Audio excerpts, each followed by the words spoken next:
126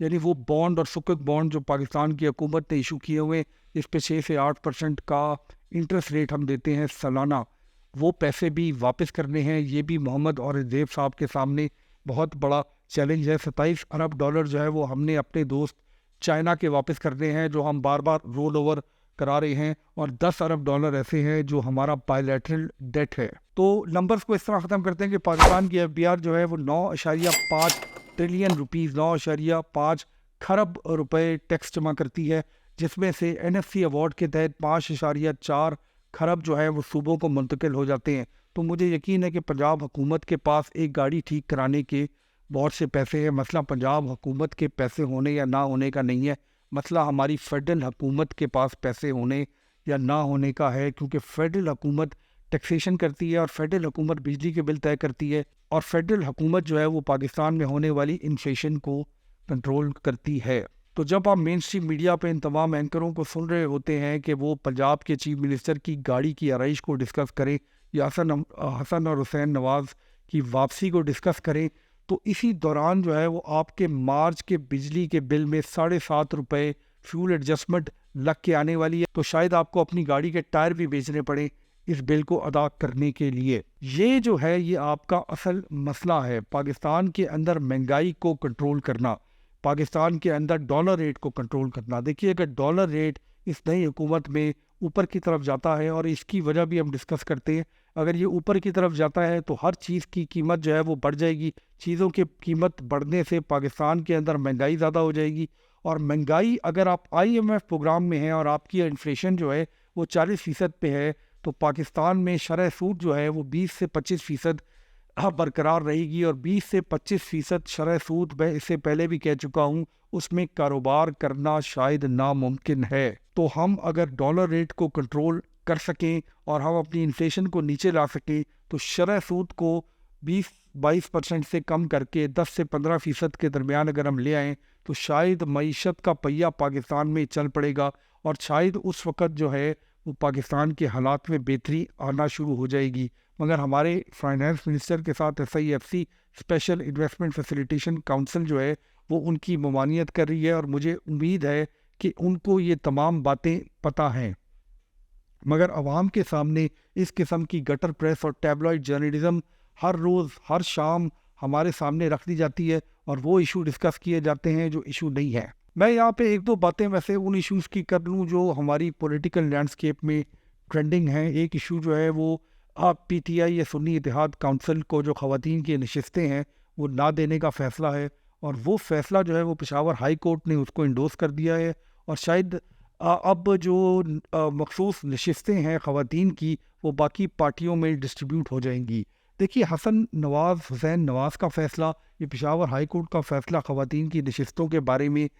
یہ فیصلے جو ہیں یہ ہماری پاکستان کی عدالتیں کر رہی ہیں۔ اگر ان عدالتوں کے پاس ان فیصلوں کو کرنے کا جواز موجود ہے، اور یہ ذہن میں رکھیے گا کہ عدالتی فیصلے جو ہیں وہ پریسیڈنٹس کی بنیاد پہ چلتے ہیں، یعنی آج اگر کوئی فیصلہ کوئی عدالت کر دیتی ہے تو آگے 5 سال میں 2 سال میں 4 سال میں یہی پریسیڈنٹس جو ہے وہ اگلے آنے والی عدالتوں میں لوگ رکھیں گے اور اس کے اوپر فیصلے کیے جائیں گے۔ تو شاید ہماری عدالتیں سمجھدار ہیں، ان کو پتہ ہے کہ فیصلے جو ہیں وہ قانون کے مطابق کرنے ہوتے ہیں، اور پاکستان میں قانون اور آئین کی سربلندی جو ہے وہ آج کے دن میں 2024 میں شاید سب سے ضروری ہے۔ تو میں یہ صرف کہنا چاہتا ہوں کہ یہ جو مسئلے ہیں ہمارے یہاں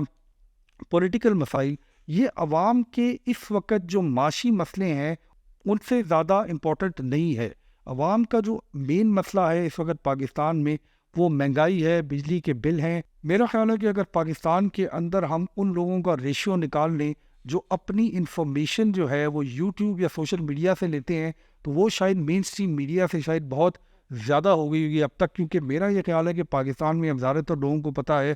کہ وہ نیوز یا وہ خبریں جو ہمیں مین اسٹریم میڈیا دے رہا ہے اس کے اندر سوائے سینسیشنلزم کے اور کچھ بھی نہیں ہے، اور وہ شاید صرف ویوز اور ایڈورٹائزمنٹ ریونیو کے لیے ہمارے سر پہ مسلط کی جاتی ہے۔ اور یہی تمام اینکر رات کو 10 بجے بیٹھ کے یوٹیوب پہ جو اصل بات ہے وہ کرنا شروع کر دیتے ہیں تاکہ لوگوں کو اصل بات بھی پتہ لگے۔ میں یہاں پہ ایک سائیڈ نوٹ پہ ایک بات کرنا چاہتا ہوں جو شاید اس موضوع سے تھوڑی سی ہٹ کے ہے۔ میں اپنے ایک بہت ہی پسندیدہ شخصیت کے بارے میں بات کرنا چاہتا ہوں، سلمان اکرم راجہ صاحب. سلمان اکرم راجہ صاحب جو ہیں وہ بہت ہی متحرک وکیل ہیں, بہت ہی قابل وکیل ہیں. اس سے پہلے وہ اسما جہانگیر صاحبہ کے ساتھ, جو مرحوم اسما جہانگیر صاحبہ کے ساتھ بہت سے فنڈامنٹل رائٹس کے کیسز لڑ چکے ہیں, اور ایک بہت ہی قانون اور انصاف اور آئین کی بات کرنے والے شخص ہیں پاکستان کے اندر, جنہوں نے اس دفعہ political party P T I یا عمران خان صاحب کے ٹکٹ پہ انڈیپینڈنٹ الیکشن لڑنے کا فیصلہ کیا, اور وہ لاہور میں اون چودھری صاحب کے ساتھ ہار گئے. میں صرف اس وجہ سے سلمان اکرم راجہ صاحب کا ذکر کر رہا ہوں اس ویڈیو میں کہ جب میں یہ دیکھتا ہوں کہ جو لوگ اس الیکشن کے بارے میں ریگنگ یا دھاندلی کی بات کرتے ہیں, تو اس میں شاید وہ مجھے واحد شخص نظر آتے ہیں جو اس کے باوجود اپنی عدالتوں سے اور اپنے سسٹم سے امید رکھتے ہیں, اور اس سسٹم کے تھرو لڑنا چاہتے ہیں تاکہ ان کی آواز جو ہے وہ تاریخ میں لکھی جائے کہ ایک شخص دھاندلی کے باوجود جو ہے وہ عدالتوں کا رخ کیا اور اپنی عدالتوں سے اور اپنے الیکشن کمیشن سے انصاف کی امید رکھی. میرا ویسے اپنا پرسنل اوپینین ہے کہ سلمان اکرم راجہ صاحب اگر اس الیکشن میں جیت جاتے یا اس الیکشن میں جتا دیے جاتے تو یہ شاید زیادہ بہتر ہوتا, کیونکہ اب وہ بہت زیادہ فورمز پہ اپنی آواز اٹھا رہے ہیں, اور مجھے شاید یہ بھی لگتا ہے کہ ان کا ہارنا جو ہے اس کا سب سے زیادہ فائدہ پی ٹی آئی کو ہوا, کیونکہ پاکستان میں جو میڈیا میں لوگ آتے ہیں ان میں شاید سب سے زیادہ مستند آواز جو ہے وہ سلمان اکرم راجہ صاحب کی ہے, اور اگر وہ ہار گئے تو ظاہر ہے کہ سلمان اکرم راجہ صاحب ہر چینل پہ بیٹھ کے بہت ہی مضبوط دلائل دیتے ہیں اور آئین اور قانون اور عدالتی نظام سے انصاف لینے کی بات کرتے ہیں. اس کے علاوہ شاید مجھے کوئی ایسا دوسرا شخص نظر نہیں آتا جو اس دھاندلی کے نتیجے میں ہارا ہو اور وہ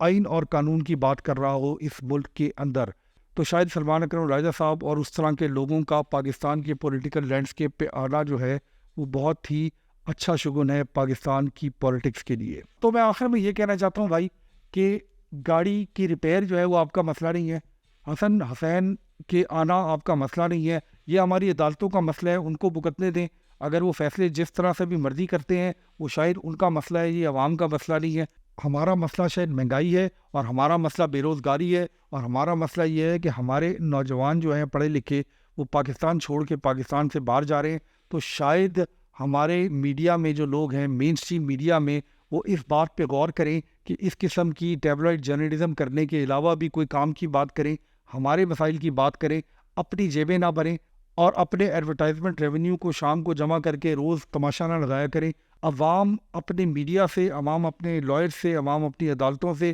عوام اپنی حکومت سے امید کرتی ہے کہ ہمارے لیے کچھ بہتری ہوگی اگلے کچھ سالوں میں. بہت شکریہ.